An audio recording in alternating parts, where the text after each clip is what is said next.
Tadi udah ngucapin tapi udah ucapin lagi. Happy birthday buat Om Hotman. Semoga selalu sehat, selalu bahagia, semakin sukses. Pokoknya wish you all the best dan thanks for having me. Vibe-nya kali ya. Apa namanya?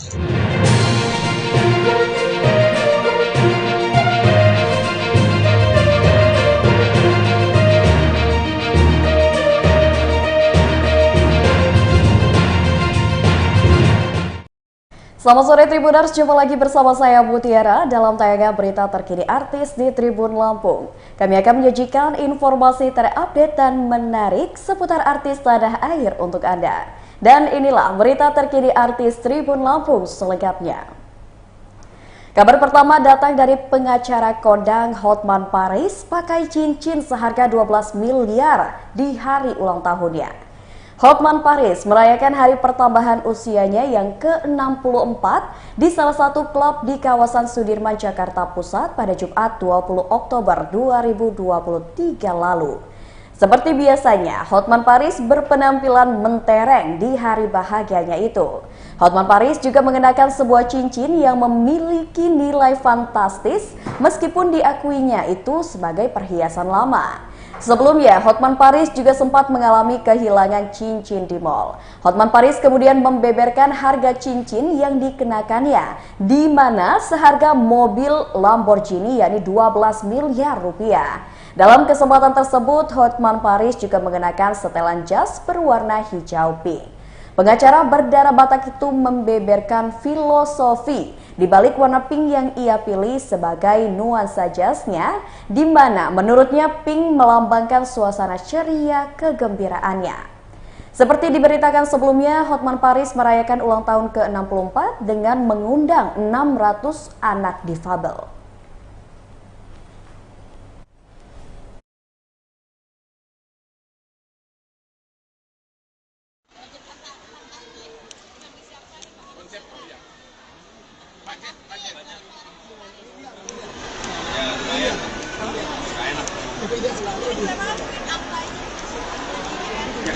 Sekolah kita asal tak?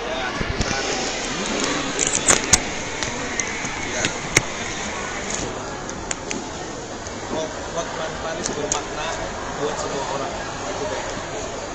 Jadi Bahkan tadi sorry agak ketinggalan, Bang. Apa sih maksudnya di umur baru ini tuh Abang berharap akan apa sih? Gitu kan sukses udah, keluarga bahagia, anak-anak sudah sukses. Kan sudah tadi. Makanya Mau memberikan contoh positif kepada generasi muda bahwa kalau aku bisa maju, kau juga bisa maju walaupun kau punya keterbatasan. Itu loh, kalau buktikan contoh. Kenapa kita undang Putri Aryani, itulah contohnya. Dia punya keterbatasan tapi dia bisa go internasional. Itu kita bisa aja undang artis yang cantik, seksi ya kan, lebih cantik dari Afri, tapi kan enggak. Jadi soal karikasi kan aku udah dapat berita gitu ya. Apa? Justice Warrior, Justice Bang ini. Coba jelas. Ini konsepnya. Iya, kenapa saya bisa bilangnya Justice Warrior, Bang Hotman, karena Bang Hotman itu memperjuangkan hukum tidak hanya kepada orang yang bisa bayar dia, tapi juga memperjuangkan kesamaan hukum ke semua orang, meskipun orang yang tidak mampu, orang yang tidak dibayar. Kadang bahkan Bang Hotman kadang dapat kerupuk gitu buat bayaran pisang. Jadi itulah makanya kita tapi ada kado spesial nggak, Bang? Apa? Saya bukan dipandang sebagai siapa-siapa. Intinya bahwa saya bisa memberikan hal yang bermanfaat bagi orang, itu aja udah cukup. Karena kalau kita memberikan hal yang positif bagi orang, rasanya plong di dada itu. Plong di dada itu. Banyak kasus yang saya tolongin tanpa ada unsur untuk promosi, tanpa ada unsur kenal. Tapi begitu selesai pada saat si keluarganya atau korbannya berterima kasih, rasanya plong. Benar-benar plong. Dan itu udah ratusan. Jadi banyak orang pengacara memberikan bantuan hukum gratis karena memang dia belum mampu. Jadi dia kerja dulu di LBH untuk promosi. Kalau saya enggak, malah terbalik. Saya justru sudah terkenal, Jadi sebagian waktu itu secara otomatis dikasih untuk orang lain, itu aja. Dan lagi Instagram saya sangat powerful, sangat mempengaruhi untuk para pimpinan aparat pejabat itu, mempengaruhi kalau ada pelanggaran. Ada kado spesial nggak bang? Dari istri atau dari atau- istri, anak? Hah? Kado spesial. Nggak ada. Justru kita mau kasih kado ke anak-anak itu. Apa? Udah? Bang melihat Hah? terakhir melihat Putri Aryani kemarin sampai abang kagum. Itu seperti apa sih bang, maksudnya kekaguman abang terhadap Itu dia? ada contoh bahwa semua orang bisa sukses, semua orang bisa berhasil asal berusaha, terlepas dari keadaan fisiknya. Semua orang bisa berhasil. Kayak saya misalnya, sekarang saya dari kampung dulu, sekarang kalau di jalan, kalau di mall, menteri lewat belum tentu minta foto, kalau Hotman lewat, oh ibu-ibu pada minta foto. Dan akhirnya dia sukses bang, Agate juara 4. Apa? Dan akhirnya dia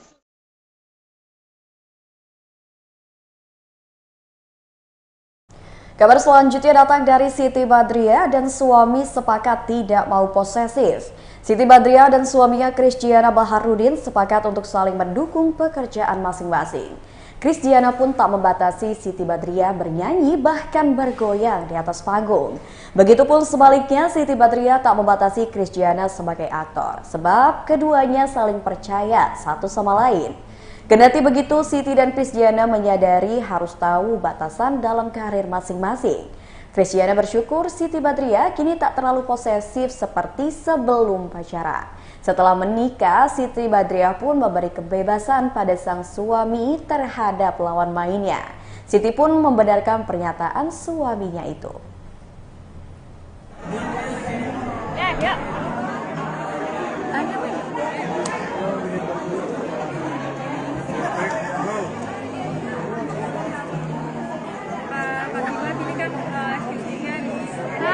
Syutingnya jauh ini gitu, tinggal lama sama Ya sebulan gitu. sebulan. Itu gimana sih kerasa kalau LDR kayak gitu gimana? Udah biasa sih, udah jadi hal yang biasa karena kan Chris juga beberapa apa namanya sering banget udah sering ditinggalin untuk syuting. Jadi ya pas syuting ini paling lama ya. Iya, itu terlama karena aku harus kelaran kota dan habis itu ke Jogja. Nggak pulang-pulang hampir bulan lebih. Sebelum lebih lah, tapi ya terbiasa aja gitu. Karena kan itu juga ada video call. Biasa aja sih. Biasa aja. Tapi kalian menjaga waktunya gimana sih? Apalagi kan ini kan syuting terus ditinggal gitu. Ada kayak telepon atau calling atau video call atau apa gitu kan? Ya lebih setiap hari kita selalu video call. Kalau misalkan nya lagi free, lagi nggak ada apa namanya teleponan, gitu aja sih. Sama aja, cuman kayak misalnya kalau lagi sibuk-sibuknya banget kayak yang tadi gua bilang, kalau misalnya dalam 1 bulan udah sibuk banget, pokoknya seminggu tuh harus ada satu aja yang kosong buat gue isi sama keluarga, itu intinya gitu. Sesibuk-sibuknya jadi gua kalau misalnya ada waktu pulang nih, gua pasti langsung pulang, habis itu langsung family time secapek-capeknya. Jadi pasti ada satu hari kosong. Untuk anak-anak kan pasti kangen tuh, Kak, udah bang. Mungkin ke Siti untuk mungkin video call atau gimana gitu. Ya kalau Kak, jadi video call-nya sih bukan cuma sama aku doang gitu. Jadi ya kalau kita lebih sering video call sama Sarena sih sama anak kita gitu. Cuman waktu syuting ini aku nggak terlalu banyak video call Sarena karena Sarena tuh mau masuk dunia HP yang tadi gue bilang, kayak kalau video call dia nangis. Jadi pengen masuk ke HP-nya itu. Jadi kita menanggulanginya dengan kayak video call mamahnya aja, terus gua ngelihat dari CCTV Sarena lagi apa.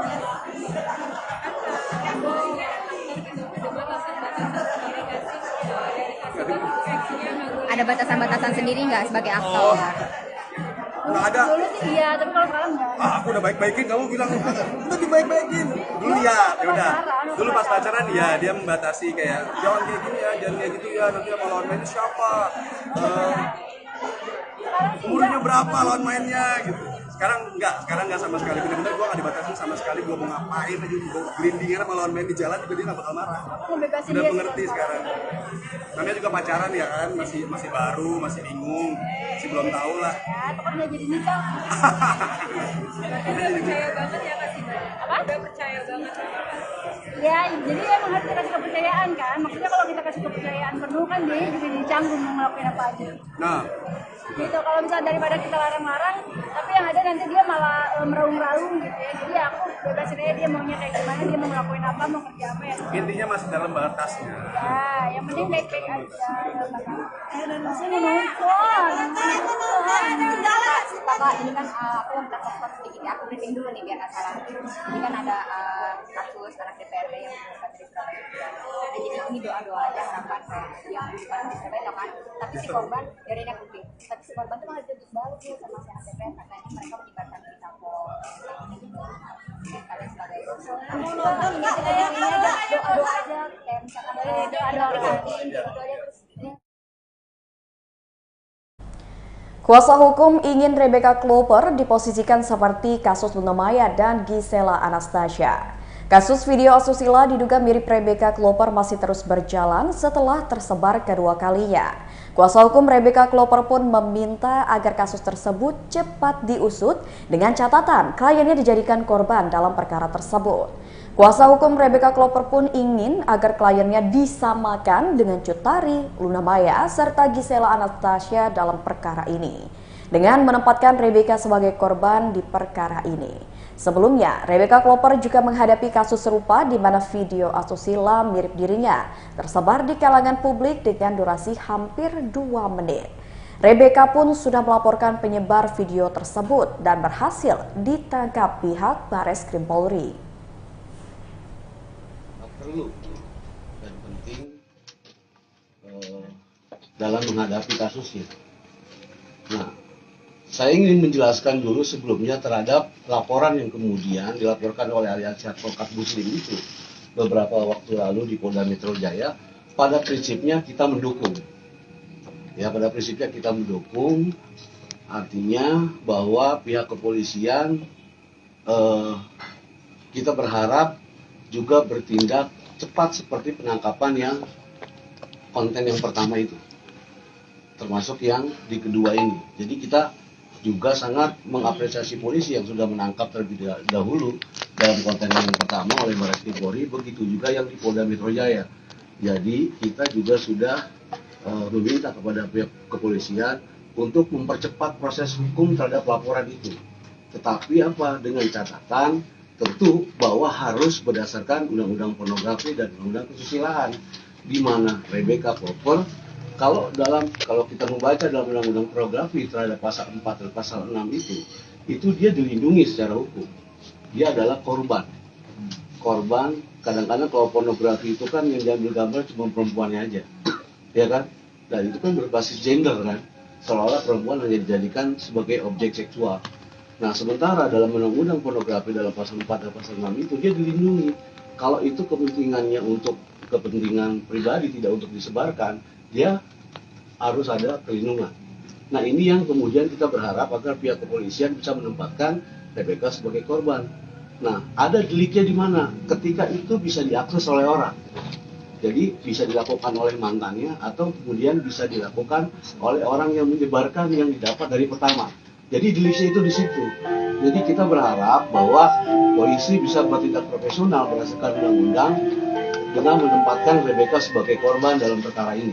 Seperti kasusnya yang kita tahu ada Luna Maya dulu, ada Cut Tari, ada Gisel. Nah itu jangan sampai kemudian justru malah terbalik gitu loh, malah merugikan Rebecca yang harusnya dibakar sebagai korban. Untuk itu kita mengambil langkah hukum dengan apa? Dengan beberapa waktu lalu Rauda itu mendampingi Rebecca ke Komnas Perempuan. Kita minta dukungan agar Komnas Perempuan juga bisa melakukan pendapat hukum, bisa melakukan pembelaan, memberikan perlindungan terhadap perempuan yang selalu rentan dijadikan sebagai objek kesusilaan.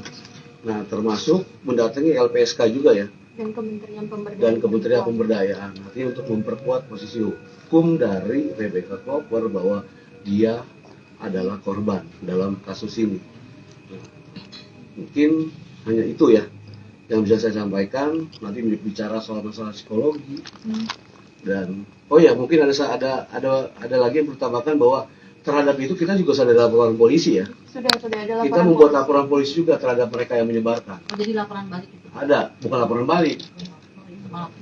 kita membuat laporan juga terhadap konten-konten akun-akun yang kita dapati mereka melakukan penyebaran, baik di Polda Metro itu dan di Barreskrim Polri. Dan hari ini kita masih terus menginvestigasi, kemudian kita beberapa akun yang masih terus menyebarkan sebaiknya jangan. Gitu, karena kita inventarisasi sudah hampir berapa akun yang sudah kita laporkan supaya ada tindakan hukum terhadap mereka. Berapa akun? Ada kita laporkan di Polda 2 lebih dari 10-an. Tapi sudah tercatat semua orang-orang. Iya, dan akun-akun itu ya. Kita minta itu supaya di take down dan diumumkan melalui proses itu. Nah, jadi mungkin sementara itu yang bisa kita sampaikan. Mungkin kalau nanti ada persoalan mungkin psikologi dampak terhadap Rebecca atau soal video-video itu mungkin nanti bisa ditanyakan Rauda ya. Belakangan komunikasi terus. Abang bicara soal korban kan tadi Rebecca kan belum klarifikasi kan ya, tapi Abang udah bilang dia korban, berarti dalam hal ini Abang sebagai perwakilan Rebecca mengakui bahwa video show dan video itu adalah Rebecca. Justru itu yang kita belum lihat, karena kabarnya itu kan 11 tuh yang. Kabar selanjutnya datang dari Putri Aryani, akui belum sukses meski sudah makin dikenal. Penyanyi Putri Aryani merasa belum sukses meski kini semakin dikenal publik usai meraih peringkat 4 dalam America's Got Talent 2023. Bagi Putri Aryani, saat ini adalah awal perjalanan bernyanyinya. Sukses yang diraihnya saat ini adalah salah satu hasil Putri Aryani mengurangi overthinking hingga insecure. Selama ini Putri lebih banyak bersyukur atas apa yang telah dimilikinya. Sejauh ini ia tak pernah menyangka akan menjadi terkenal. Ia pun hanya bersyukur atas capaian tersebut tanpa diduga. Ia terkejut saat mengetahui banyak orang mengenalnya hingga menghafal lagu-lagunya.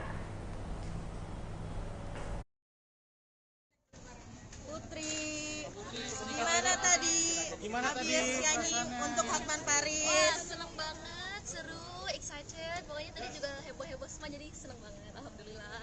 Tadi nyanyi apa aja Putri buat Tadi nyanyi Locked Out of Heaven, terus ada Loneliness, Hero, Mimpi, sama sama Kaulah Selalu Ada. Pertama diajak gimana sih Putri? Seneng banget, excited, soalnya emang udah nonton Om Hotman juga udah lama. Pemilihan lagunya apakah ada spesial artinya apa buat yang emang ditujuin buat Om Hotman? Ini ditujuin sebenarnya ke semua juga yang nonton, karena kan yang nonton banyak yang kebanyakan juga teman-teman difabel. Jadi temanya hari ini tuh kebanyakan tentang mimpi, pahlawan, cinta gitu. Yang melihat antusias acara sini. Seneng banget, alhamdulillah seneng banget. Yang buat Putri kasih semangat buat teman-teman difabel juga gimana Putri? Putri cuma mau bilang kalau we are able, we are capable, and we are equal. Dan kita itu sempurna dengan cara kita sendiri. So jangan pernah ngerasa bahwa diri kita itu nggak sempurna, ada kekurangannya. Karena kita semua diciptain sempurna, kita semua itu sama yang lainnya. So jangan takut bermimpi dan meraih. Tapi tadi ada nervous gak sih Putri? Alhamdulillah nggak ada.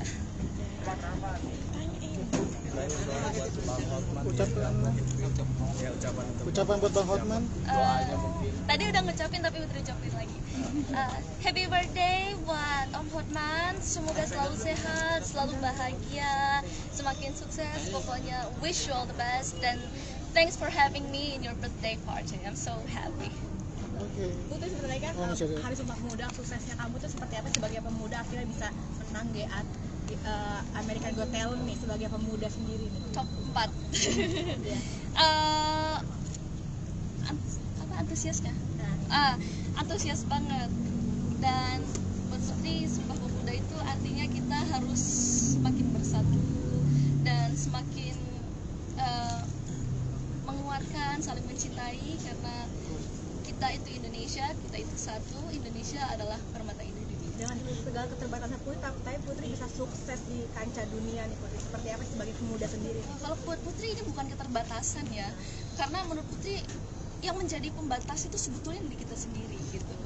Dan buat Putri juga belum kalau dibilang sukses itu belum, karena ini masih perjalanan, ini masih awal untuk Putri melangkah ke babak-babak berikutnya dalam hidup Putri. Put, kan setelah AGT ini Putri udah ada rencana untuk berkarir di internasional atau udah ada tawaran gimana Put? Insya Allah. Dan nanti insya Allah juga di bulan November tanggal 3 November Putri akan rilis single lagi berbahasa Inggris, pokoknya tungguin aja.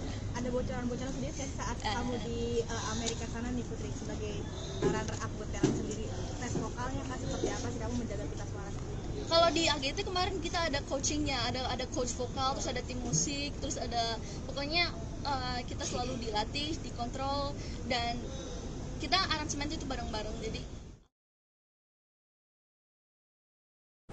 kabar terakhir datang dari Putri Marino yang disandingkan dengan Nicholas Saputra dalam film terbaru. Rumah produksi Star Vision akhirnya mengumumkan jajaran pemain film The Architecture of Love. Film TAOL merupakan adaptasi dari novel karya Ika Natasha. Film yang disutradarai oleh Teddy Suryatmaja ini menggait Putri Marino sebagai Raya dan Nicholas Saputra sebagai River yang merupakan tokoh utama dalam film tersebut. Putri Marino dan Nicholas mengaku ini kali pertama disandingkan menjadi pasangan di dalam film. Kendati demikian, keduanya sangat antusias dan tak sabar menunggu proses syuting yang akan berlangsung di Jakarta dan New York pada akhir tahun ini. Untuk bisa diproduksi film ini,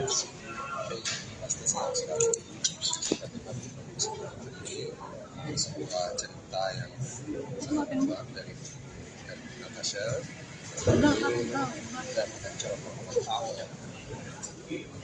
sendiri kan ini udah baca novelnya dari lama ya.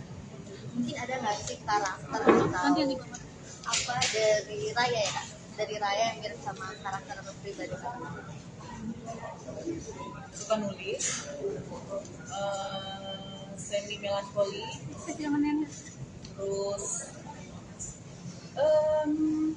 suka menyendiri, suka bengong,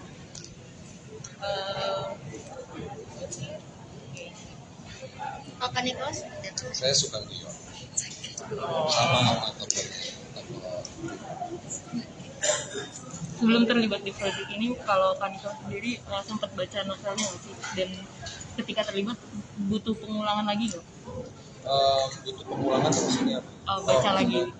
Begitu terlibat sih lebih ke langsung ke skrip, karena PR-nya aja dari senario itu udah cukup banyak. Belakangan ini kami banyak mengolah, banyak melakukan mencari pemahaman terhadap senario yang shoot. Sebagai pasangan ya, tapi kita sebenarnya pernah bertemu di sebuah proyek yang belum rilis.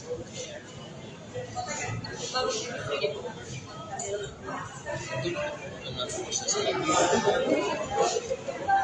santai aja, ini nggak ada ngobrol, dan kita juga reading baru-baru ini. Iya.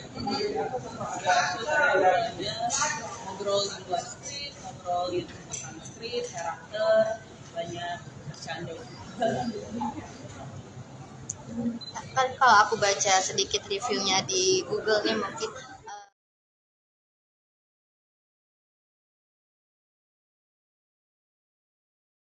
Baiklah Tribuners, itulah tayangan berita terkini artis bersama saya Mutiara. Nantikan tayangan terupdate lainnya hanya di YouTube Tribun Lampung News Video. Saya Mutiara pamit undur diri, selamat sore dan sampai jumpa.